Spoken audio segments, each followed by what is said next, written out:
여러분, 오늘 아침 일어나셔서 물 한 잔 드셨습니까? 많은 분들이 건강을 위해 아침마다 물을 마시는 습관을 가지고 계십니다. 그런데 오늘 저는 여러분께 아주 조심스럽게 여쭤보고 싶습니다. 혹시 그 물이 냉장고에서 바로 꺼낸 차가운 물이었습니까? 아니면 한 번에 벌컥벌컥 급하게 마시지는 않으셨습니까? 만약 그렇다면 지금 이 순간 여러분의 콩팥이 조용히 비명을 지르고 있을지도 모릅니다. 콩팥은 우리 몸에서 가장 과묵한 장기입니다. 문제가 생겨도 좀처럼 티를 내지 않습니다. 기능의 절반 이상이 망가질 때까지 아무런 신호도 보내지 않습니다. 그래서 의학에서는 콩팥을 침묵의 장기라고 부릅니다. 서울대학교 병원 신장내과 연구팀이 65세 이상 어르신 200명을 3년간 추적한 결과 콩팥 기능 이상자의 78%가 증상을 전혀 느끼지 못하고 있었습니다. 10명 중 8명이 모르고 있었다는 이야기입니다. 나이 탓이려니 하고 지나쳤던 그 피로가, 그 부기가, 그 밤중 화장실이 사실은 콩팥이 보내던 마지막 신호였다는 것을 그때서야 알게 된 분들이 너무나 많습니다. 하지만 오늘 이 영상을 보고 계신 여러분은 다릅니다. 오늘 이 순간부터 여러분은 콩팥이 무엇을 원하는지, 어떻게 지켜줄 수 있는지 정확히 알게 되실 겁니다. 비싼 약도 필요 없고 복잡한 운동도 필요 없습니다. 우리 부엌에 이미 있는 작은 재료 하나와 물 마시는 습관 하나만 바꾸면 됩니다. 그 재료는 바로 꿀입니다. 안녕하세요. 저는 신장 건강 전문 교육 채널의 진행자입니다. 오늘 저는 여러분과 함께 콩팥 건강을 지키는 10가지 핵심 방법을 하나씩 차분히 알려드리겠습니다. 울산에 사시는 오승환 어르신, 올해 70이십니다. 이분은 3년 전 정기검진에서 콩팥 기능 수치가 정상 범위 아래로 떨어졌다는 이야기를 들으셨습니다. 아픈 곳도 없었고 밥도 잘 드셨는데 갑자기 그런 말을 들으시니 얼마나 놀라셨겠습니까? 오늘 이 영상은 오승환 어르신 같은 분들을 위해, 그리고 아직 그런 말을 듣지 않으신 분들이 미리 지킬 수 있도록 준비했습니다. 오늘 알려드릴 10가지를 먼저 말씀드리겠습니다. 첫째, 콩팥의 역할과 중요성. 둘째, 콩팥이 보내는 초기 신호 5가지. 셋째, 아침 물 습관에서 많은 분들이 저지르는 3가지 실수. 넷째, 꿀이 콩팥에 도움이 되는 과학적 이유. 다섯째, 꿀을 언제 어떻게 먹으면 가장 좋은지. 여섯째, 꿀과 함께 먹으면 조심해야 할 음식. 일곱째, 하루 수분 섭취 전략. 여덟째, 콩팥을 조용히 망가뜨리는 일상 습관. 아홉째, 좋은 꿀 고르는 방법. 열째, 꿀 드시기 전 반드시 확인할 주의사항. 지금부터 시작합니다. 먼저 첫 번째 이야기. 콩팥이 우리 몸에서 어떤 일을 하는지 알아보겠습니다. 콩팥은 등 뒤쪽 허리 양옆에 하나씩 자리 잡고 있습니다. 어른 주먹 크기만 한 이 작은 장기가 하루 동안 걸러내는 혈액의 양을 아십니까? 무려 약 150리터입니다. 생수병 2개가 3리터이니 하루에 생수병 50개 분량의 혈액이 콩팥을 통과합니다. 그 방대한 혈액에서 몸에 필요한 것은 다시 돌려보내고 노폐물과 독소는 소변으로 걸러냅니다. 이 정교한 작업을 담당하는 것이 네프론이라는 미세 구조입니다. 콩팥 하나에만 약 100만 개의 네프론이 있습니다. 양쪽 합치면 200만 개의 작은 필터가 24시간 동시에 작동하면서 우리 몸의 균형을 유지하고 있습니다. 콩팥은 노폐물 제거 외에도 혈압을 조절하고 혈액 속 나트륨과 칼륨의 균형을 맞추고 뼈를 튼튼하게 하는 비타민 D를 활성화하며 적혈구를 만드는 신호물질도 분비합니다. 콩팥 하나가 흔들리면 온몸이 함께 흔들린다는 말이 과장이 아닙니다. 연세대 세브란스 병원 연구팀 자료에 따르면 60세 이후부터 콩팥 기능은 해마다 약 1%씩 자연스럽게 감소한다고 합니다. 80세가 되면 30대 때와 비교해서 콩팥 기능이 35% 이상 줄어들 수 있다는 이야기입니다. 이것은 피할 수 없는 노화의 과정입니다. 하지만 중요한 것은 이 감소 속도를 늦출 수 있다는 점입니다. 잘못된 생활 습관이 이 속도를 훨씬 빠르게 만들 수도 있고, 올바른 습관이 콩팥을 훨씬 오래 건강하게 유지시켜 줄 수 있습니다. 자식들에게 짐이 되지 않으시려면, 손주들과 오래도록 건강하게 함께 계시려면 콩팥 건강은 지금 이 순간부터 챙겨야 합니다. 이제 두 번째 이야기입니다. 콩팥이 보내는 초기 신호 5가지입니다. 콩팥은 침묵의 장기이지만 그렇다고 전혀 신호를 보내지 않는 것은 아닙니다. 단지 그 신호가 아주 작아서 많은 분들이 지나치는 것이 문제입니다. 이 5가지 신호 꼭 기억해 주십시오. 첫 번째 신호는 아침에 눈꺼풀이나 얼굴이 붓는 현상입니다. 잠에서 깨어났을 때 눈이 퉁퉁 부어 있거나 얼굴이 무거운 느낌이 드십니까? 많은 분들이 짜게 먹어서 그렇겠지 하고 지나치십니다. 그런데 이런 현상이 며칠째 반복된다면 조금 더 주의하셔야 합니다. 콩팥의 수분 조절 능력이 약해지면 밤새 배출되어야 할 수분이 얼굴과 눈 주위에 고이게 됩니다. 서울대학교 병원 자료에 따르면 아침 부기가 이틀 이상 지속된다면 신장 기능 검사를 받아보는 것이 좋다고 권고하고 있습니다. 두 번째 신호는 소변에 거품이 많이 생기고 오래 남는 현상입니다. 화장실에서 소변을 보셨을 때 거품이 5분이 지나도 그대로 남아있다면 주의가 필요합니다. 건강한 콩팥은 단백질이 소변으로 빠져나가지 않도록 잘 걸러줍니다. 하지만 콩팥 기능이 약해지면 단백질이 소변으로 새어나가고 이것이 거품을 만들어냅니다. 미국 존스 홉킨스 대학교 연구에서는 단백뇨가 지속될 경우 신장 기능 저하 속도가 2.3배 빨라질 수 있다고 밝혔습니다. 세 번째 신호는 밤에 화장실을 자주 가는 현상입니다. 나이가 들면 밤에 한 번 정도 화장실을 가는 것은 자연스럽습니다. 하지만 2번, 3번 이상 반복된다면 이야기가 달라집니다. 콩팥의 수분 농축 능력이 떨어지면 묽은 소변이 많이 만들어지면서 화장실을 더 자주 가게 됩니다. 야간 빈뇨는 수면을 방해하고 수면 부족은 다시 콩팥 건강에 나쁜 영향을 주는 악순환으로 이어집니다. 네 번째 신호는 발목이나 발등이 붓는 현상입니다. 저녁에 양말을 벗었을 때 발목에 양말 자국이 깊게 남거나 손가락으로 발등을 눌렀을 때 자국이 한참 남는다면 주의가 필요합니다. 콩팥이 몸속 수분과 나트륨의 균형을 제대로 조절하지 못할 때 나타나는 현상입니다. 고려대학교 병원 연구팀 자료에 따르면 원인 불명의 부종이 발생했을 경우 콩팥 기능 검사가 가장 먼저 필요한 검사 중 하나라고 밝히고 있습니다.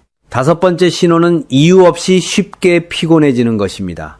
예전에는 나들이를 다녀와도 거뜬하셨는데 요즘은 조금만 움직여도 기운이 없고 피로가 쌓이는 느낌이 드신다면 단순히 나이 탓으로만 돌리지 마시길 바랍니다. 콩팥 기능이 약해지면 몸속 노폐물이 제대로 배출되지 않아 혈액이 탁해집니다. 또한 콩팥이 분비하는 적혈구 생성 신호가 줄어들면 빈혈이 생기고 이것이 만성 피로로 이어집니다. 삼성서울병원 연구에서는 만성 신장질환 환자의 73%가 만성 피로를 호소한다고 보고하고 있습니다. 지금 말씀드린 5가지 신호 중 2가지 이상 해당되신다면 가까운 병원에서 혈액 검사와 소변 검사를 받아보십시오.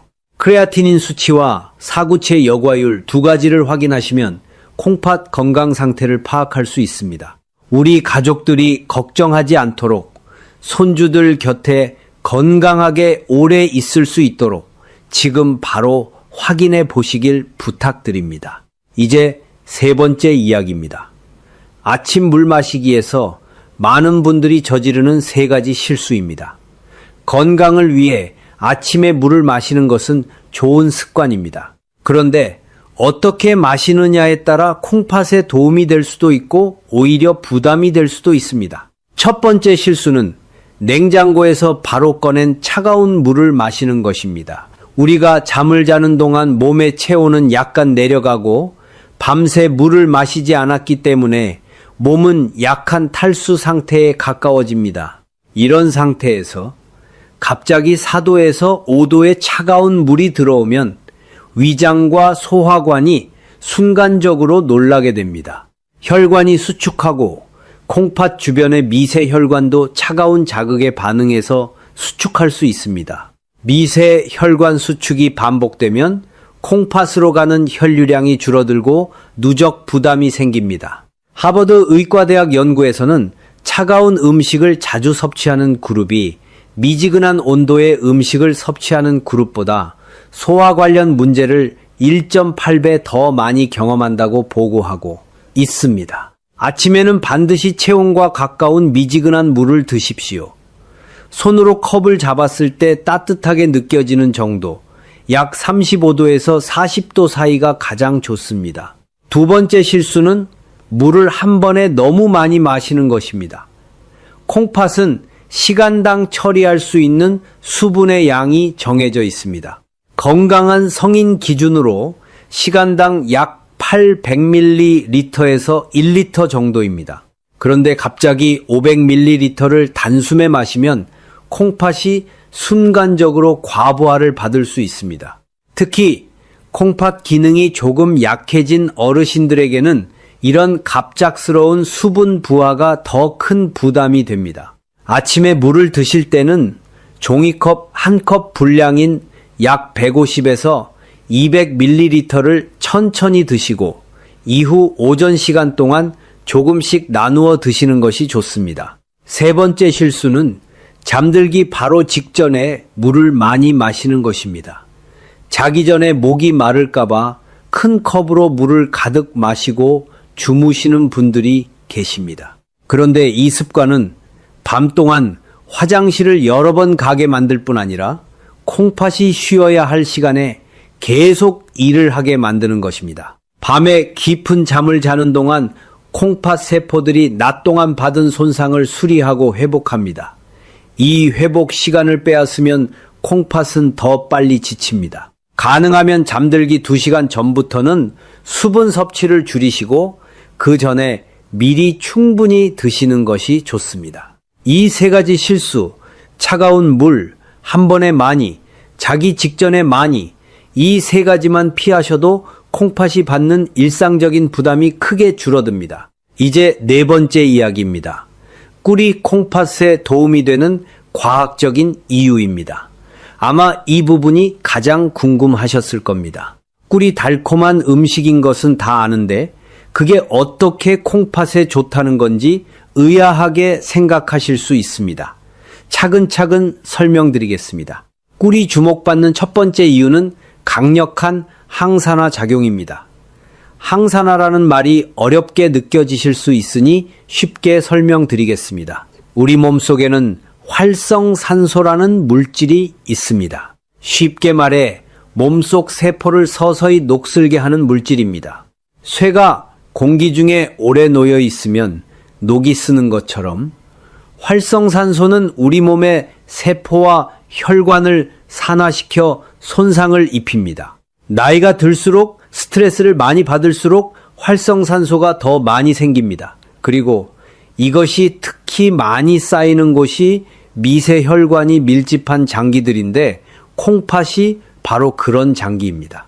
천연꿀에는 플라보노이드, 폴리페놀과 같은 항산화 성분이 풍부하게 들어 있습니다. 서울 아산병원 연구팀 자료에 따르면 천연꿀 속 항산화 성분의 농도는 일부 과일이나 채소와 비교해도 상당히 높은 수준이라고 보고되어 있습니다.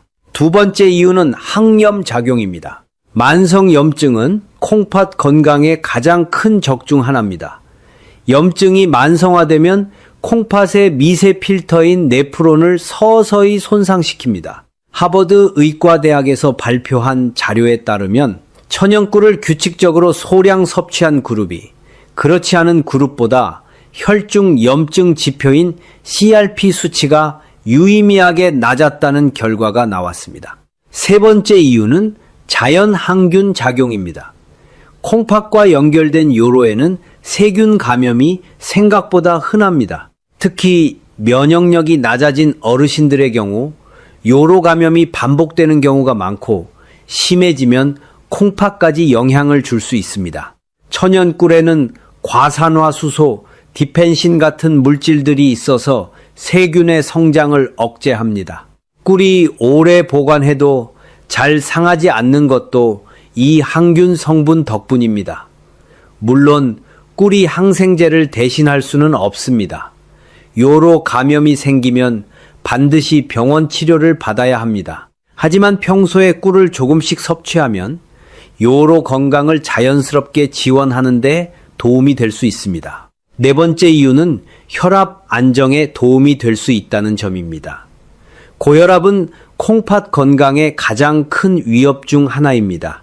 혈압이 높으면 콩팥의 미세혈관에 지속적으로 높은 압력이 가해지고 이것이 오래 지속되면 혈관이 손상되고 콩팥 기능이 떨어집니다.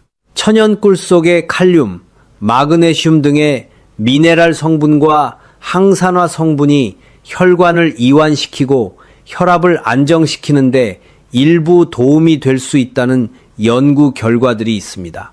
고혈압 약을 드시는 분들이라면 꿀이 약을 대신할 수 없다는 점을 분명히 기억하시되 올바른 식습관의 일부로 꿀을 활용하시는 것은 도움이 될 수 있습니다. 이제 다섯 번째 이야기입니다.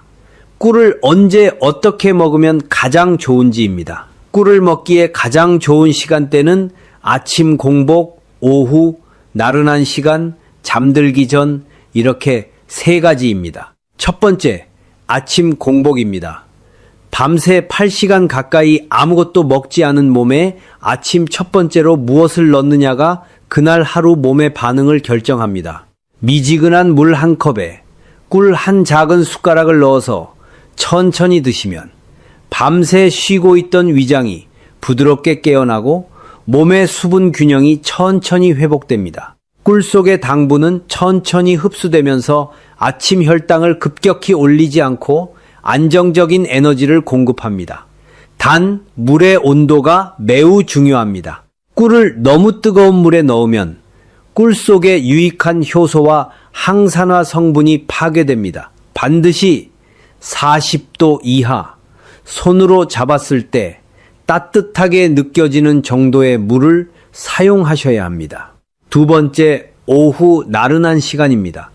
점심 식사 후 오후 2시에서 3시 사이가 되면 갑자기 졸립고 기운이 없어지는 것을 느끼십니다. 이 시간에 많은 분들이 믹스 커피를 찾으시는데 커피 속 카페인은 이뇨작용이 있어서 몸의 수분을 빠르게 배출시킵니다. 몸의 수분이 부족해지면 콩팥은 더 열심히 일해야 하고 더 빨리 지치게 됩니다. 이 시간에 따뜻한 꿀차 한 잔을 드셔보십시오. 미지근한 물에 꿀 한 스푼, 레몬즙 몇 방울을 더하면 더욱 좋습니다. 레몬의 구연산이 몸속 피로 물질을 분해하는데 도움을 주기 때문입니다. 세 번째, 잠들기 전입니다. 큰 숟가락으로 듬뿍이 아니라 작은 커피 숟가락으로 딱 하나의 꿀을 입안에서 천천히 녹여 드시는 것입니다. 이 소량의 꿀이 밤 동안 혈당이 너무 낮아지지 않도록 안정시켜줍니다. 혈당이 너무 낮아지면 몸이 스트레스 호르몬을 분비해서 잠에서 깨게 만들 수 있습니다. 작은 숟가락 하나의 꿀이 더 깊고 편안한 잠을 도와줄 수 있습니다.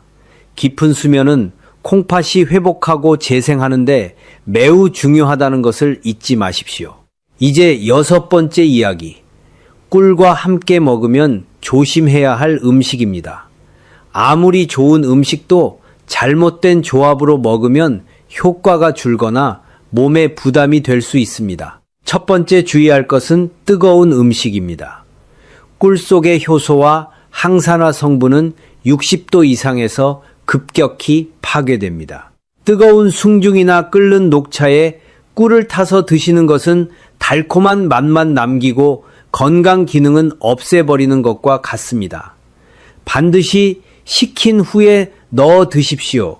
두 번째 주의할 것은 두부나 콩 식품과 동시에 먹는 것입니다. 꿀을 드신 직후 바로 두부찌개나 순두부를 드시면 소화가 예민한 분들에게 속이 더부룩하거나 가스가 차는 느낌이 생길 수 있습니다. 꿀을 드신 후에는 적어도 한두 시간 간격을 두고 콩식품을 드시는 것이 좋습니다. 세 번째 주의할 것은 파, 마늘, 양파와 같이 향이 강한 채소를 공복에 꿀과 함께 먹는 것입니다. 아침 공복에 꿀물을 마신 직후 바로 파나 마늘이 많이 든 음식을 드시면 빈속에 두 가지 강한 자극이 동시에 들어가 위장이 예민한 분들에게 속쓰림이 생길 수 있습니다.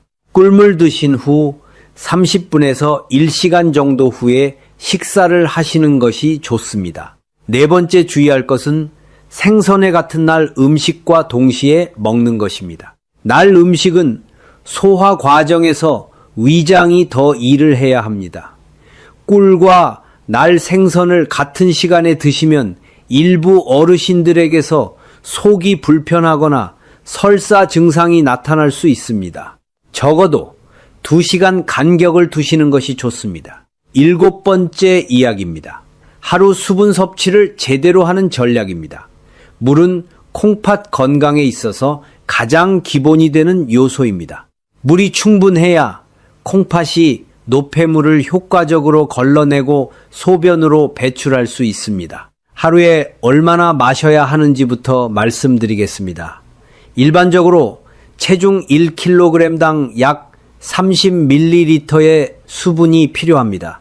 체중이 60kg이신 분이라면 하루 약 1.8리터가 기준입니다. 음식으로도 수분을 섭취하기 때문에 순수하게 물로만 마셔야 하는 양은 1.2리터에서 1.5리터 정도, 즉 생수병 하나에서 하나 반 정도입니다. 단, 이미 신장질환 진단을 받으신 분들은 반드시 담당 의사 선생님과 상담해서 본인에게 맞는 수분 섭취량을 확인하시기 바랍니다. 콩팥 기능이 많이 떨어진 경우에는 오히려 수분을 제한해야 하는 경우도 있습니다. 가장 좋은 수분 섭취 방법은 하루를 여러 구간으로 나누어 조금씩 꾸준히 드시는 것입니다. 아침에 일어나서 미지근한 꿀물 한 컵, 오전 10시쯤 보리차 한 컵, 점심 식사 30분 전에 물 한 컵, 오후 2시에서 3시 사이에 꿀 레몬차 한 컵, 저녁 식사 30분 전에 물 한 컵, 저녁 6시에서 7시 사이에 보리차 한 컵, 이렇게 6번에 나누어 드시면 하루 약 1.2리터를 큰 부담 없이 채울 수 있습니다. 한 가지 더 중요한 것이 있습니다. 나이가 들면 몸의 갈증 신호가 조금씩 둔해집니다. 젊을 때는 수분이 2%만 부족해도 강한 갈증을 느끼지만 어르신들은 5% 이상 부족해질 때까지도 갈증을 느끼지 못하는 경우가 많습니다. 그래서 목이 마르지 않더라도 시간을 정해두고 규칙적으로 드시는 습관이 매우 중요합니다. 질병관리청에서도 60세 이상 어르신들은 갈증 신호에 의존하지 말고 규칙적으로 수분을 섭취할 것을 강조하고 있습니다. 보리차는 콩팥 건강에 특히 좋은 음료입니다. 카페인이 없어서 이뇨작용 없이 수분을 보충해주고 콩팥 결석 예방에 도움이 되는 성분도 있습니다. 반면 커피, 진한 녹차, 홍차, 콜라 같은 카페인 음료는 이뇨작용으로 수분을 오히려 빼앗아갑니다. 이런 음료를 한 잔 드시면 그로 인해 빠져나가는 수분을 보충하기 위해 물을 1.5잔 더 드셔야 합니다. 여덟 번째 이야기입니다. 많은 분들이 모르고 있는 일상생활 속에서 콩팥을 조용히 망가뜨리는 습관들입니다. 좋은 것을 더하는 것도 중요하지만 나쁜 것을 멈추는 것이 때로는 더 큰 효과를 냅니다. 첫 번째 나쁜 습관은 짜게 먹는 것입니다. 나트륨을 과도하게 섭취하면 혈압이 올라가고 높은 혈압은 콩팥의 미세혈관을 손상시킵니다. WHO에서 권고하는 하루 나트륨 섭취량은 0mg, 소금으로 5g입니다. 그런데 한국 어르신들의 평균 나트륨 섭취량은 이 기준의 거의 2배에 달합니다.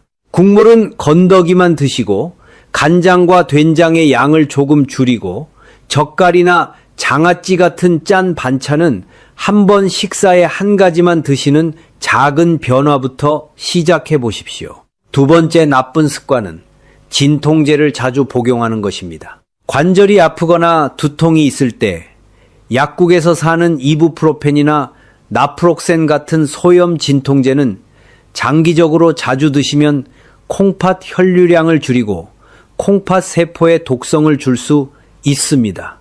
서울대학교 병원 신장내과 자료에 따르면 이런 진통제를 일주일에 3번 이상 3개월 이상 복용한 어르신들에서 콩팥 기능 저하 위험이 2.7배 높아졌다는 결과가 있습니다. 관절 통증이 만성적이시다면 반드시 전문의와 상담해서 콩팥에 부담이 적은 치료 방법을 찾으십시오.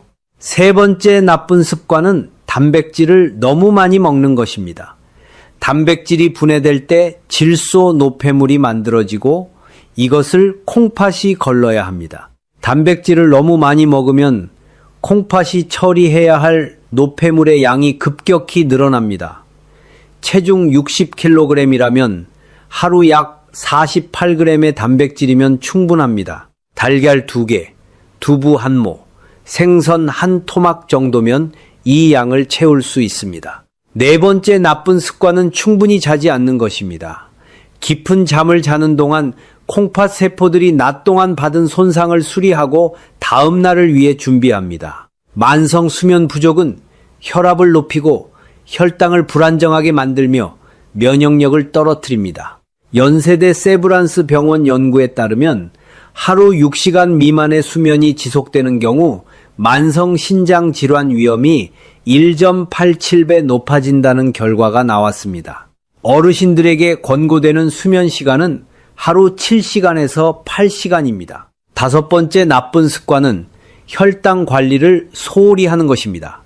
당뇨병은 콩팥 질환의 가장 큰 원인 중 하나입니다. 국내 투석 환자의 약 절반이 당뇨병으로 인한 신장 합병증이 원인이라는 통계가 있습니다. 당뇨 진단을 받으신 분들은 혈당 관리를 절대 소홀히 하지 마시고 공복 혈당이 100 이상이신 분들은 규칙적인 식사, 과식하지 않기, 당분 많은 음식 줄이기, 꾸준한 걷기 운동, 이 4가지부터 실천하십시오. 아홉 번째 이야기입니다. 좋은 꿀 고르는 방법입니다. 시중에 유통되는 꿀의 종류와 품질이 매우 다양합니다. 어떻게 골라야 할지 알려드리겠습니다. 첫 번째 기준은 원재료 표시를 확인하는 것입니다. 순수한 천연꿀이라면 원재료가 꿀 한 가지여야 합니다. 일부 제품에는 과당이나 설탕, 시럽, 물엿 등이 첨가되어 있습니다. 이런 제품들은 항산화 성분이나 효소 같은 천연꿀의 기능성 성분이 훨씬 적습니다. 두 번째 기준은 색깔과 점도입니다. 꿀은 숟가락으로 떠서 흘러내릴 때 실처럼 길게 이어지면서 천천히 떨어지는 것이 좋습니다. 물처럼 너무 묽거나 색이 너무 연하다면 수분 함량이 높거나 당분이 희석된 것일 수 있습니다. 짙은 갈색이나 검은색에 가까운 메밀꿀이나 밤꿀은 항산화 성분이 특히 풍부합니다. 세 번째 기준은 결정화 여부입니다. 꿀이 굳어 하얗게 결정화되면 가짜 꿀이라고 생각하시는 분들이 많은데 오히려 천연 꿀일수록 결정화가 잘 됩니다. 결정화된 꿀은 40도 이하의 따뜻한 물에 중탕으로 조심히 녹이시면 됩니다. 네 번째 기준은 인증 여부입니다. 식품의약품안전처의 품질 인증을 받은 제품인지 확인하시고 농협이나 지역 양봉조합에서 생산하는 꿀은 비교적 신뢰할 수 있습니다. 처음 꿀을 시작하신다면 맛이 부드러운 아카시아 꿀부터 시작하시고 건강 기능성을 더 원하신다면 메밀꿀이나 밤꿀로 바꾸어 보십시오. 10번째, 마지막 이야기입니다.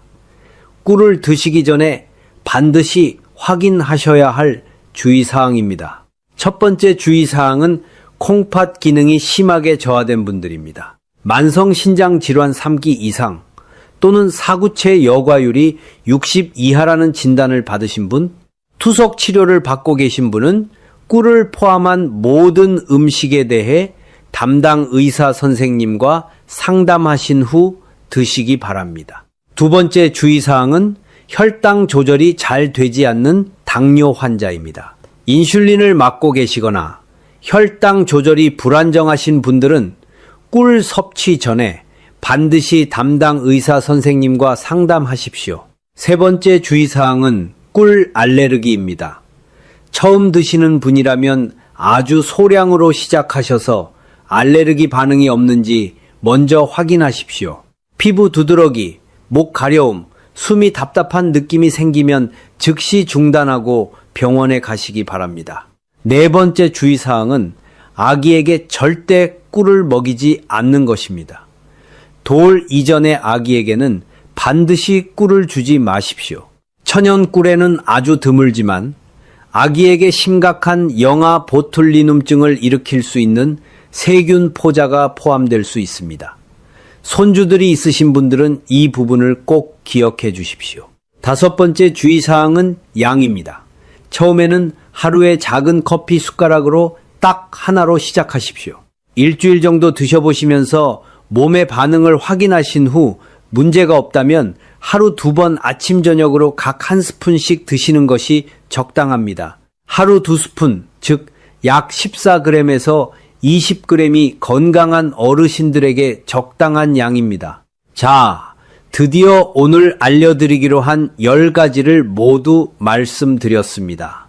이제 전체 내용을 한 번 더 정리해 드리겠습니다. 첫째, 콩팥은 하루 150리터의 혈액을 걸러내는 우리 몸의 천연 정수기입니다. 기능이 서서히 떨어지지만 올바른 생활 습관으로 그 속도를 늦출 수 있습니다. 둘째, 콩팥의 초기 신호 5가지, 아침 부기, 거품 소변, 야간 빈뇨, 발목 부종, 만성 피로, 이 중 2가지 이상이면 검사를 받으십시오. 셋째, 차가운 물, 한 번에 많이, 자기 직전에 많이, 이 3가지 물 마시기 실수를 피하시고 미지근한 물을 조금씩 나누어 드십시오. 넷째, 천연꿀은 항산화, 항염, 항균, 혈압 안정에 도움을 줄 수 있는 자연식품입니다. 다섯째, 아침 공복에 꿀물, 오후에 꿀 레몬차, 잠들기 전 소량의 꿀이 가장 좋은 섭취 방법입니다. 여섯째, 뜨거운 음식, 두부, 강한 향, 채소, 날 생선과는 같은 시간에 드시지 않는 것이 좋습니다. 일곱째, 하루 6번에 나누어 조금씩 규칙적으로 드시고 보리차를 활용하십시오. 여덟째, 짜게 먹기, 진통제 남용, 단백질 과다 섭취, 수면 부족, 혈당 방치, 이 5가지 나쁜 습관을 반드시 고치십시오. 아홉째, 원재료가 꿀 하나인 것, 색이 짙고 점도가 높은 것, 인증된 제품을 고르십시오. 열째, 신장 기능 저하, 혈당 불안정, 알레르기, 돌 이전 아기, 이 4경우에는 반드시 조심하시고 처음에는 하루 작은 숟가락 하나로 시작하십시오. 울산의 오승환 어르신 이야기를 마지막으로 전해드리겠습니다. 3년 전 충격적인 콩팥 수치를 들으신 후 어르신께서는 생활 습관을 바꾸기 시작하셨습니다. 짠 음식을 줄이셨고 아침마다 미지근한 꿀물 한 잔을 드시기 시작하셨습니다. 진통제를 줄이고 하루 30분 걷기를 시작하셨습니다. 1년 후 검사에서 콩팥 수치가 유의미하게 개선되었습니다. 어르신께서는 이렇게 말씀하셨습니다. 작은 것들을 하나씩 바꿨을 뿐인데 몸이 달라졌습니다. 이제는 손주 녀석들이랑 공원에서 산책도 하고 같이 밥도 먹습니다. 건강하니까 행복합니다. 이것이 우리가 오늘 이 이야기를 한 이유입니다. 오늘 영상을 끝까지 함께 해주신 여러분께 진심으로 감사드립니다. 오늘 배우신 내용 중 한 가지라도 오늘부터 바로 실천해 보십시오. 아침 미지근한 꿀물 한 잔, 그것 하나만 시작해도 충분합니다. 작은 시작이 큰 변화를 만들어냅니다. 오늘 영상이 도움이 되셨다면 좋아요 버튼을 눌러주시고 구독도 부탁드립니다. 주변에 콩팥 건강이 걱정되시는 분이 계시다면 이 영상을 꼭 전해주십시오. 작은 정보 하나가 누군가의 건강을 지켜줄 수 있습니다. 가족 모두 건강하시길 바랍니다. 감사합니다.